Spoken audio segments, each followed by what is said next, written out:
వైజాగ్ ని executive capital అంటున్న CM Jagan అదే వైజాగ్ లో నిర్వహించిన ఎన్నికల ప్రచారం సొంత పార్టీలోనే చర్చనీయాంశంగా మారింది. అన్ని జిల్లాల్లో అభ్యర్థులు పరిచయం చేస్తూ మేమంతా సిద్ధం సభల్లో పాల్గొని ప్రసంగిస్తూ వచ్చిన జగన్ విశాఖలో మాత్రం పరిచయ కార్యక్రమాల జోలికి వెళ్లలేదు. కనీసం ప్రజల్ని ఉద్దేశించి ప్రసంగించలేదు. కేవలం బస్సులో కూర్చొని చేతులు ఊపుతూ వెళ్లిపోయారు. అదే సాగర తీరంలోని వైసీపీ అభ్యర్థుల్లో గుబులు రేపుతోందట.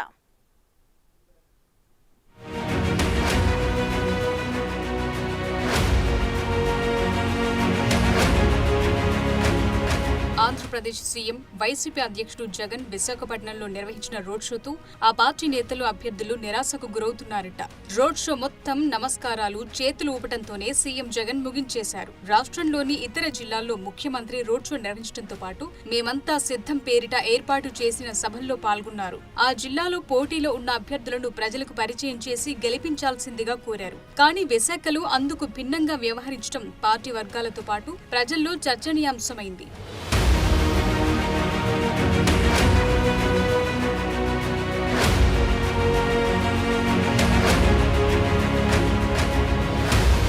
ఎన్నికల ప్రచారంలో భాగంగా మేమంతా సిద్ధం పేరుతో సీఎం జగన్మోహన్ రెడ్డి గత 20 రోజులుగా రాష్ట్ర వ్యాప్తంగా బస్సు యాత్ర నిర్వహిస్తున్నారు. అందులో భాగంగా విశాఖలో వేపగుంట జంక్షన్ నుంచి పీఎం పాలెం వరకు రోడ్ షో నిర్వహించారు. ఈ సందర్భంగా ఆయన ఎక్కడ ప్రజలను ఉద్దేశించి ప్రసంగించలేదు. ఆయా నియోజకవర్గాల్లో రోడ్ షో చేస్తున్నప్పుడు కనీసం అక్కడ పోటీ చేస్తున్న అభ్యర్థిని పరిచయం చేసే ప్రయత్నం చేయకపోవడంపై పార్టీ నేతల్లో పెద్ద ఎత్తున చర్చ జరుగుతోంది. బస్సు యాత్రలో భాగంగా జగన్ ప్రతి జిల్లాలో ఏదో ఒక చోట సభలో పాల్గొన్నారు. అక్కడ పోటీ చేస్తున్న అభ్యర్థులను ప్రజలకు పరిచయం చేసి వారిని పొగుడుతూ ఓట్లేయాలని విజ్ఞప్తి చేశారు.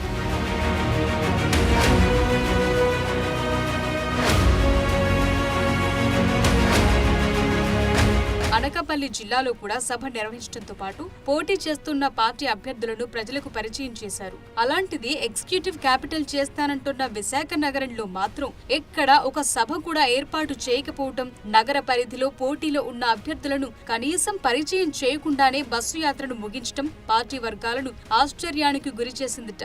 జనాల నుంచి పెద్దగా స్పందన లేకపోవడంతో సీఎం నిరుత్సాహానికి గురై ఉంటారని, అందుకే మొక్కుబడిగా రోడ్ షో ముగించేశారనే అభిప్రాయాలు వ్యక్తమవుతున్నాయి.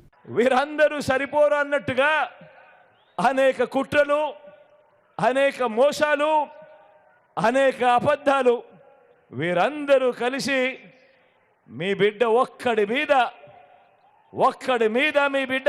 మీద బాణాలు పట్టుకొని చుట్టూ నిలబడి ఉన్నారు.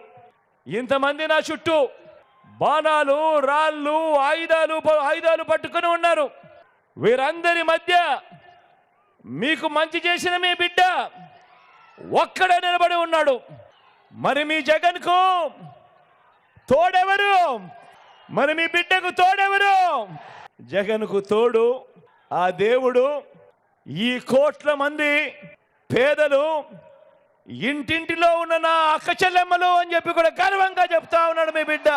తాజా పరిణామాలు తమ పార్టీ నుంచి పోటీ చేస్తున్న అభ్యర్థులను కలవరపాటుకు గురిచేస్తోందని వైసీపీ నేతలే పేర్కొంటున్నారు. సీఎం జగన్ ఎన్నికల ప్రచారం నిమిత్తం వస్తున్నారని తెలిసి నగర పరిధిలో ఆ పార్టీ తరపున పోటీ చేస్తున్న అభ్యర్థులంతా చాలా ఆశలు పెట్టుకున్నారు. కానీ ప్రజల నుంచి సీఎం జగన్ రోడ్ షోకు ఆశించిన స్థాయిలో ఆదరణ కానరాకపోవడంతో వారంతా తీవ్ర ఆందోళనలో ఉన్నారు. ఆదివారం రాత్రి విశాఖలోని ఎండాడ కూడలిలో యాత్ర ముగించుకున్న జగన్ మధురవాడ ఐటీ హిల్స్ సమీపంలో బస చేసేందుకు శిబిరానికి చేరుకున్నారు. రోజంతా శిబిరంలోనే గడిపారు. ఉత్తరాంధ్ర జిల్లాల వైసీపీ కోఆర్డినేటర్ వైవి సుబ్బారెడ్డి, భీమిలి ఎమ్మెల్యే అభ్యర్థి అవంతి శ్రీనివాసులరావు జగన్ ను కలిశారు.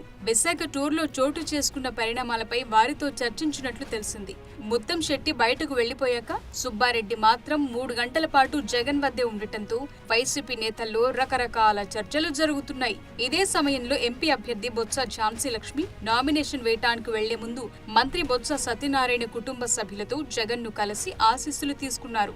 రోజంతా శిబిరంలో ఉన్న జగన్ కొద్ది మంది నాయకులనే కలవటం, సుబ్బారెడ్డితో సుదీర్ఘంగా భేటీ అవటం విశాఖ రోడ్ షో ఎఫెక్టే అంటున్నారు.